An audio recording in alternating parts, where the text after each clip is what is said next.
Hello friends, मैं राघवेंद्र सिंह तोमर अपने YouTube channel में सब कोचिंग क्लासेस में आपका स्वागत करता हूं।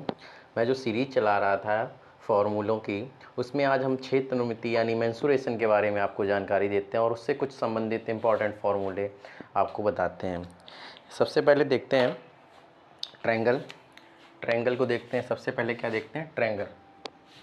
ट्रायंगल में क्या होता है? ट्रायंगल का मतलब ये होता है त्रिकोण,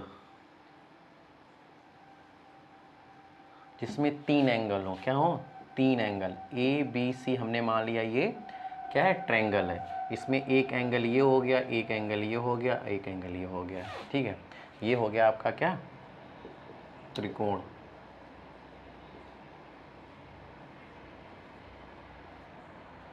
ठीक है, अब देखो इसमें क्या होता है। पहले तो हम इसके बारे में बता देते हैं। ट्रायंगल के तीनों कोणों का योग, मान लेते हैं ये ए है, ये बी है, ये सी है, तो तीनों कोणों का योग क्या हो जाएगा?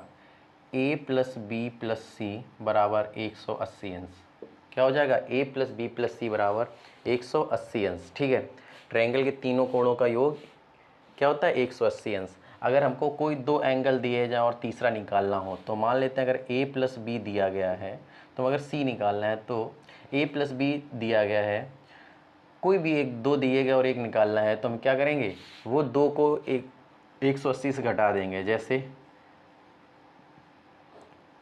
ए प्लस बी प्लस सी बराबर 180 था, तो इसमें हम क्या करेंगे? हमें मान लेते हैं ए निकालना है, ए निकालना है, तो हम ए यहीं रखा 180 और ये इधर ले जाएंगे माइनस के बी और माइनस के सी।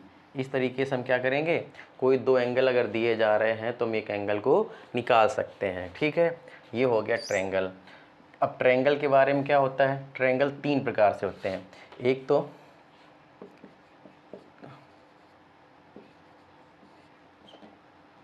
देखो, इसमें 3 कोण होते हैं, इसीलिए त्रिकोण भी बोल सकते हैं।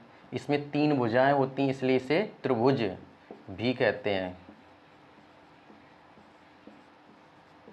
ठीक है, इसे क्या कहते हैं? त्रिभुज। आप त्रिभुज के बारे में बताते हैं। त्रिभुज कितने प्रकार के होते हैं? तो त्रिभुज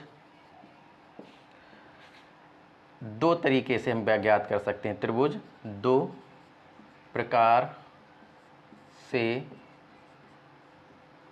बता सकते हैं। नंबर 1, भुजाओं के आधार पर, भुजाओं के आधार पर, के आधार पर। नंबर 2, कोण के आधार पर, कोणों के आधार पर। क्या हुआ? हम त्रिभुज को दो तरीके से बता सकते हैं। एक तो भुजाओं के आधार पर कि किसकी भुजा छोटी, कौन भुजा बड़ी, है ना, इससे भुजाओं के आधार पर। एक दूसरा कोणों के आधार पर। किसके आधार पर? कोणों के आधार पे हम बता सकते हैं। देखो भुजाओं के आधार पे कैसे बताते हैं। देखो, जिस त्रिभुज की तीनों भुजाएं बराबर होती हैं उसे क्या कहते हैं? उसे समबाहु त्रिभुज कहते हैं। क्या कहते हैं? क्या कहते हैं? समबाहु त्रिभुज। सम मीन्स होता है बराबर, और बाहु मीन्स होता है भुजाएं। जिसकी तीनों भुजाएं बराबर, उसे क्या बोलेंगे? समबाहु त्रिभुज। क्या बोलेंगे? समबाहु त्रिभुज। नंबर 2 आता है जिस त्रिभुज की दो भुजाएं समान हो, तो उसे क्या बोलेंगे? समद्विबाहु त्रिभुज।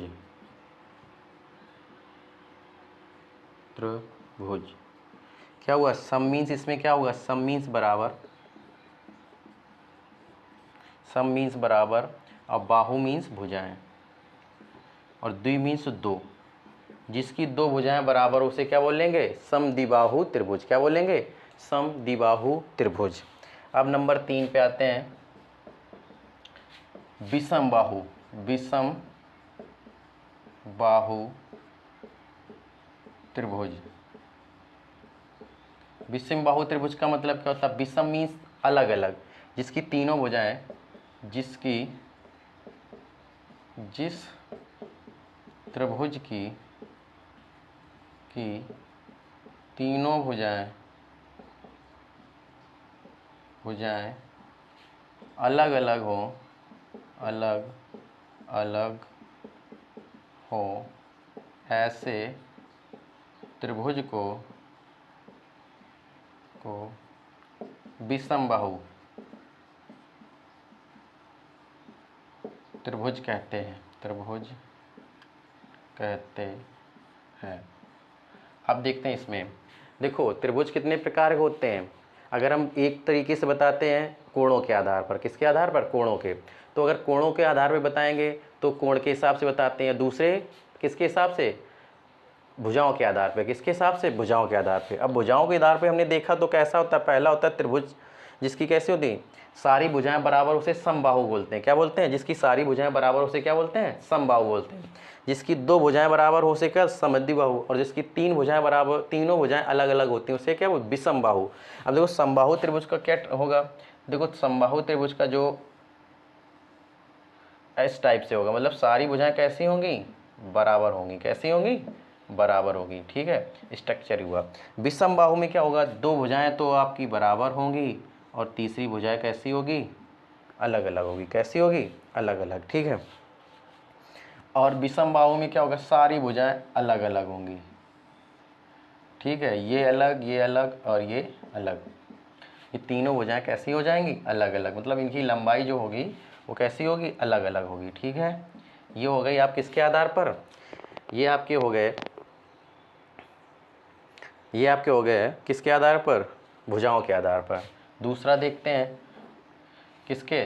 कोण के आधार पर। कोण के आधार पर। कोण के आधार पर क्या होगा? जिस त्रिभुज के सभी कोण 90 अंश से छोटे हों, 90 अंश से छोटे हों तो वह क्या कहेंगे? न्यून कोण। क्या बोलेंगे? न्यून कोण त्रिभुज, है ना।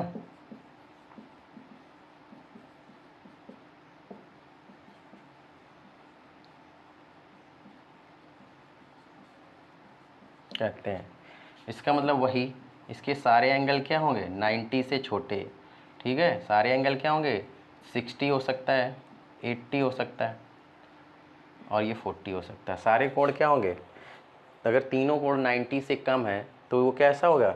एक्यूट एंगल, यानी न्यून कोण होगा। दूसरा देखते हैं क्या होगा?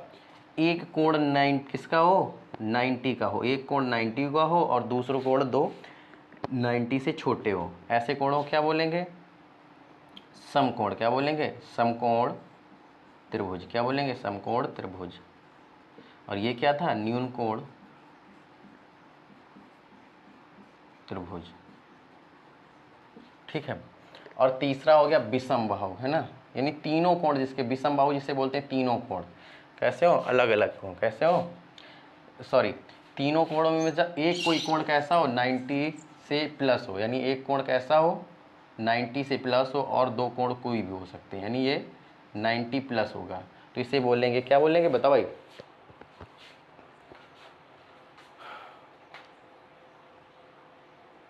इसे बोलेंगे अधिक कोण, है ना। 90 से अधिक कोण होता है अधिक कोण त्रिभुज। क्या बोलेंगे? समझ में आ रही बात? क्या हुई? त्रिभुज दो प्रकार से बता सकते हैं। पहले तो अगर त्रिभुज के एंगलों की बात की जाए तो त्रिभुज के कैसे होते हैं? सारे एंगल जितने भी कोण होते हैं उनका योग कितना होता है? 180 होता है। त्रिभुज दो प्रकार से ज्ञात किए जा सकते हैं। एक त्रिभुज होता है भुजाओं के आधार पर, दूसरा त्रिभुज होता है कोण के आधार पर। भुजाओं के आधार पर तीन प्रकार के होते हैं। समबाहु जिसकी सारी भुजाएं बराबर हों, विषम बाहु जिसकी सारी भुजाएं बिल्कुल अलग अलग हों, और एक समद्विबाहु जिसकी दो भुजाएं बराबर हों, तीसरी अलग हो। दूसरा होता है कोण के आधार पर। कोण के आधार पर अगर हम देखते हैं तो क्या पहला होता है जिनके कोण 90 अंश से छोटे हों, जिनके कोण 90 अंश से छोटे हों। दूसरा होता है जो 90 कोण का ही हो, एक 90 का हो, बाकी दोनों 90 से छोटे। तीसरा होता है अधिक कोण त्रिभुज, जिसके एक कोण 90 से अधिक होगा, बाकी दोनों छोटे होंगे। इस तरीके से हम त्रिभुज के बारे में बता सकते हैं। अब त्रिभुज का हम निकालते हैं एरिया क्या होता है, पेरीमीटर क्या होता है। तो मान लेते हैं ये त्रिभुज है, तो ये पहले मान लेते हैं एक त्रिभुज, इसकी साइड क्या है, ए बी और सी। यानी अगर ये तीनों अलग अलग हैं तो क्या होगा, विषम बाहु होगा। क्या होगा, विषम बाहु होगा। तो विषम बाहु त्रिभुज का जो क्षेत्रफल होता है, त्रिभुज का क्षेत्रफल क्या होता है, ए अंडर रूट, पहले तो देखते हैं इसका एक होता है क्या, अर्ध परिमाप। अर्ध परिमाप क्या होगा, अर्ध परिमाप। तो परिमाप का मतलब क्या होता है, यहाँ से चलो और पूरे में आ जाओ, इसे बोलते हैं परिमाप। क्या बोलते हैं, परिमाप। यानी a प्लस बी प्लस सी, ये परिमाप बोलेंगे। क्या बोलेंगे, पूरा हो गया तो ये हो गया परिमाप। क्या हो गया, परिमाप। और जब अर्ध परिमाप होगा तो अर्ध का मतलब क्या होता है, आधा। यानी a प्लस बी प्लस सी का हाफ कर दें तो ये क्या हो जाएगा, अर्ध परिमाप। क्या हो जाएगा, अर्ध परिमाप। क्या हो जाएगा, अर्ध परिमाप। अब इसका देखो, विषम बाहु त्रिभुज का क्षेत्रफल क्या होता है, तो लिखते हैं अंडर रूट एस, और ये अर्ध परिमाप होता है, इसको एस से डिनोट करते हैं ना, S, S minus A, S minus B और एस माइनस सी। ये हो गया आपका विषम बाहु त्रिभुज का क्षेत्रफल, जिसकी सारी भुजाएं अलग अलग हो। ठीक है। दूसरा हो जाएगा क्या,